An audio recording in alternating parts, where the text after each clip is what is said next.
mis ei suru. Rahulik, tähelepanelik, piiridega õppiv, toetav, mitte nõudev, vastutav perekond. Perekond ei alga suurtest sõnadest, algab küsimuses, kas sa tahad rääkida, ja vastusest, millele antakse ruumi.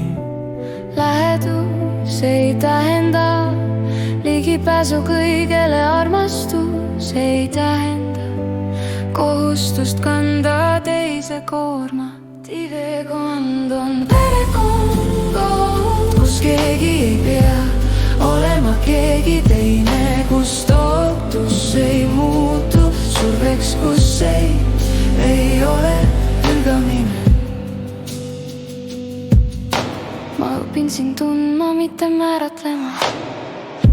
Ma kuulan, mitte parandama, sest inimene ei kasva, kui teda kogu aeg kujundatakse. Ta kasvab, kui teda usaldatakse.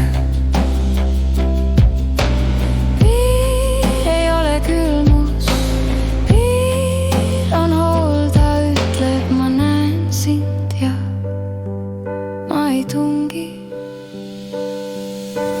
Perekond ei küsi, miks sa pole selline. Perekond küsib, kes sa oled samas, ja jääb piisavalt kõrvale, et saaksid selleks saada.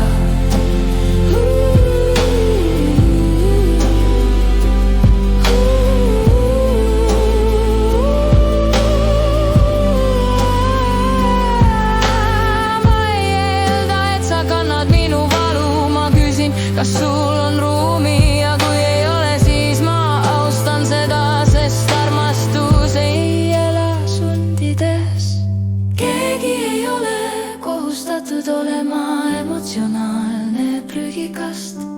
Keegi ei ole kohustatud päästma, aga kõik on kutsutud olema ausad.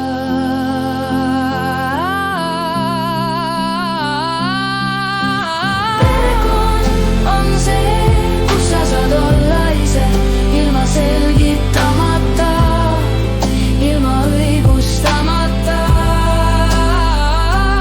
Sa ei kuulu minu unistusele, sa kuulud iseendale. Ja kui ma sind armastan, siis ma ei kasuta sind oma tühinike täitmiseks.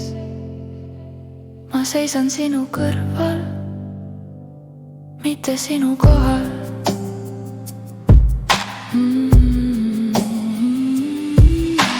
Perekond ei ole värv, mis katab, ta on valgus, mis laseb toonidel olla sellistena, nagu nad on.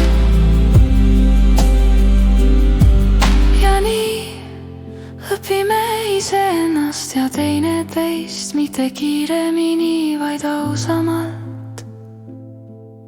See on perekond, mis jääb.